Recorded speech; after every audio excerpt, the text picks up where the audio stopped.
Risalah 2 Konstitusi. Jelas bukan sebuah kebetulan kalau Amerika Serikat, bukan Meksiko, mengadopsi serta menegakkan konstitusi yang menjunjung tinggi prinsip demokrasi, yang pada akhirnya membatasi penggunaan kekuasaan politik oleh pemerintah dan mendistribusikan kekuasaan itu kepada rakyat banyak.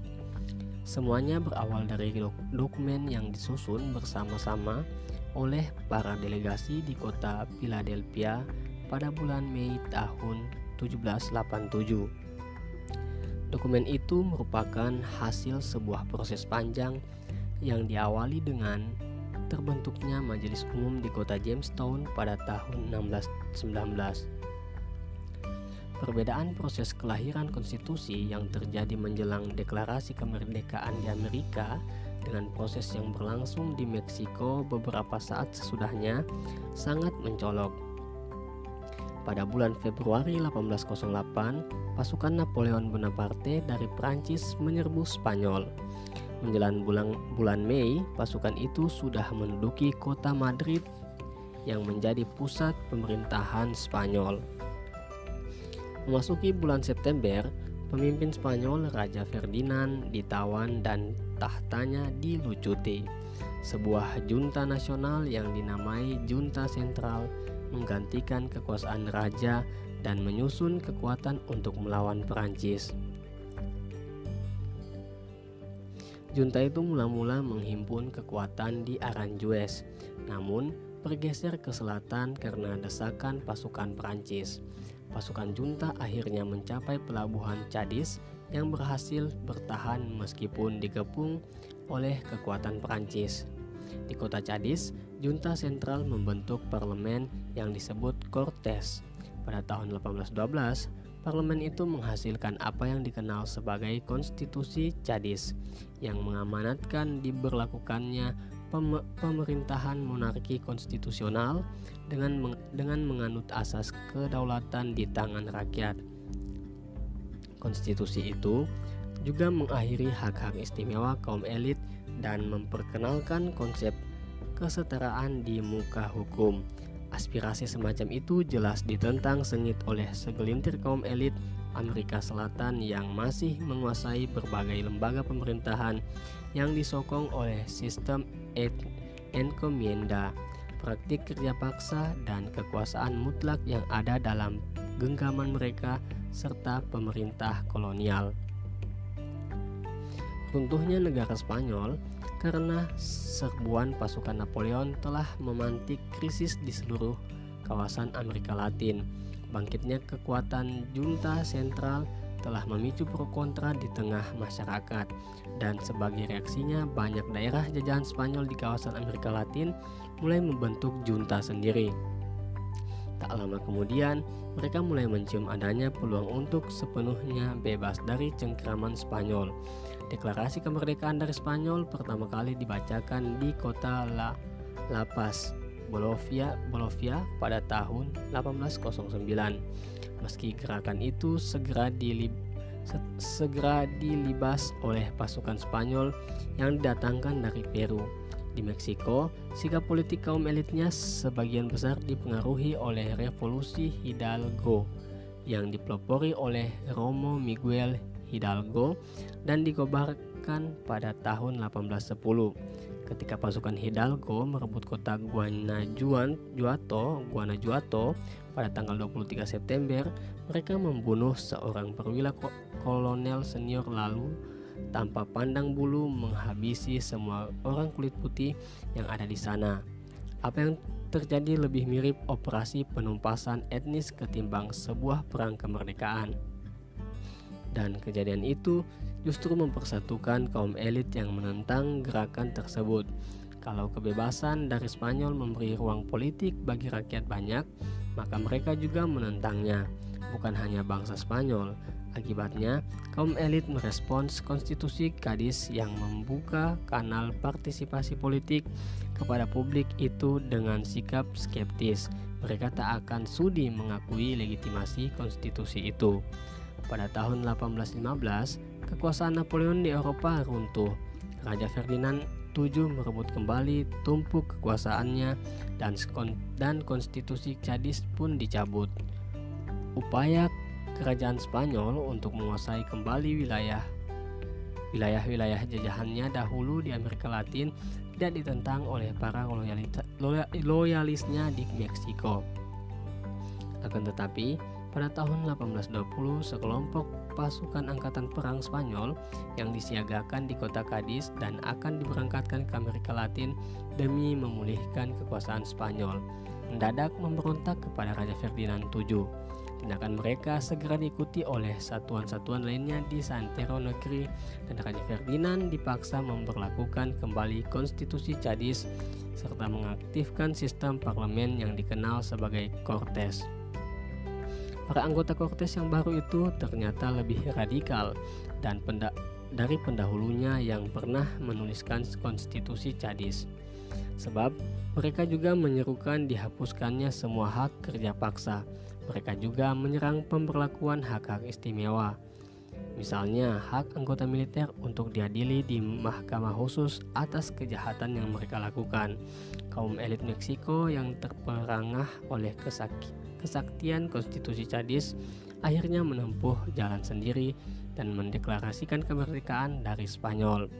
Gerakan kemerdekaan ini dimotori oleh Agustín de Iturbide yang pernah menjadi perwira angkatan perang Spanyol. Pada tanggal 24 Februari 1821, dia menerbitkan dokumen yang dikenal sebagai Plan de Iguala yang berisikan visinya tentang negara Meksiko yang bebas merdeka. Dokumen itu juga memuat rencana pendirian sebuah pemerintahan monarki konstitusional yang dipimpin seorang kaisar dari Meksiko, sekaligus memberangus semua pasal-pasal di konstitusi Cadiz yang mengancam status serta hak-hak istimewa kaum elitnya. Ternyata Plan de Iguala itu langsung mendapat dukungan khalayak luas, dan kerajaan Spanyol segera sadar bahwa mereka tak mungkin mencegah arus keniscayaan itu. Namun, rupanya Iturbide tidak hanya merancang kemerdekaan Meksiko. Menyadari adanya kekuasaan, dia mengambil kesempatan dengan dukungan penuh militer. Dia menabalkan dirinya sendiri sebagai Kaisar Meksiko, yang oleh Simon Bolivar, pejuang kemerdekaan Amerika Selatan, digambarkan sebagai kekuasaan yang dirahmati Tuhan dalam naungan bayonet. Kekuasaan Iturbide tidak dibatasi oleh lembaga-lembaga politik yang mengekang kekuasaan Presiden Amerika Serikat.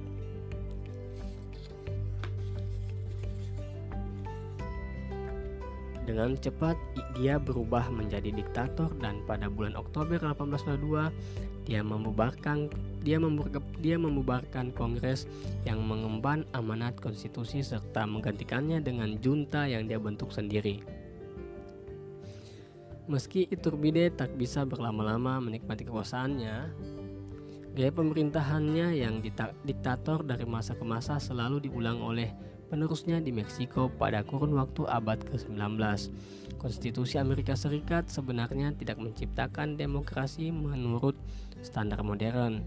Kriteria tentang warga mana yang berhak memberi suara dalam pemilu diatur tersendiri oleh masing-masing negara bagian. Negara-negara bagian di wilayah utara memberi hak suara kepada setiap warga kulit putih tanpa membedakan besaran pendapatan maupun kekayaan yang mereka punya. Sementara negara-negara bagian di selatan memerlukan proses yang cukup alot dan bertahap. Semua negara bagian tidak memberi hak suara untuk perempuan dan budak, karena hak suara diberikan mutlak kepada setiap warga lelaki kulit putih tanpa batasan jumlah kekayaan serta properti. Maka diberlakukan peraturan yang memberangus hak warga pria kulit hitam untuk memberi suara. Tentu saja praktik perbudakan masih dianggap konstitusional saat Konstitusi Amerika Serikat dirumuskan di kota Philadelphia. Ketika Kongres masih disibukkan oleh kong kali kong tentang pembagian jatah kursi DPR yang merata bagi seluruh perwakilan dari setiap negara bagian, jatah kursi parlemen ketika itu diatur proporsional menurut jumlah populasi masing-masing negara bagian. Namun, para anggota Kongres dari negara-negara bagian di selatan mendesak agar jumlah budak juga dihitung dan dimasukkan ke dalam populasi. Rekan-rekan mereka dari wilayah utara menolak usulan itu. Akhirnya dicapailah sebuah kompromi yang ganjil tentang pembagian kursi wakil rakyat di Kongres. Seorang budak dihitung sebagai 3/5 warga bebas. Konflik antara pihak utara dan selatan bisa diredam sejauh solusi satu budak sama dengan 3/5 warga bebas dan berbagai kompromi sejenis bisa diterima. Namun, makin lama makin canggih saja akal-akalan yang muncul di Kongres. Misalnya, skema yang disebut sebagai kompromi Missouri yang menyepakati satu negara bagian pro perbudakan dan satu negara bagian yang anti perbudakan ditambahkan untuk menggenapi komposisi keterwakilan rakyat di Kongres. Tujuannya tak lain untuk mengimbangi atau menetralisir tarik-menarik antara kubu yang menentang dan mendukung perbudakan. Ya, setidaknya kong kali kong seperti itu berhasil meredam pertikaian antar lembaga politik di Amerika Serikat sampai perang saudara meletus dan akhirnya memenangkan kubu anti perbudakan di wilayah utara. Perang saudara di Amerika Serikat sungguh berdarah dan amat destruktif. Akan tetapi, sebelum dan sesudah perang itu berkecamuk, selalu saja ada peluang ekonomi yang besar bagi sebagian besar rakyat, terutama di wilayah utara dan ujung barat negara itu. Situasinya sungguh berbeda dengan Meksiko. Kalau Amerika Serikat hanya mengalami gonjang-ganjing politik sekitar 5 tahun saja, yakni 1860 sampai dengan 1865, Meksiko terus-terusan oleng karena prahara politik selama setengah abad pertama kemerdekaannya. Kondisi ini tergambar dengan gamblang lewat perjalanan karir seorang tokoh bernama Antonio López de Santa Anna. Santa Anna, putra seorang pejabat pemerintah kolonial di Veracruz, meroket pamornya sebagai seorang prajurit yang bertempur di pihak Spanyol selama Perang Kemerdekaan Meksiko. Pada tahun 1821, dia menyeberang ke kubu Iturbide dan meninggalkan kesatuannya. Dia dilantik menjadi presiden Meksiko untuk kali pertama pada bulan Mei 1833.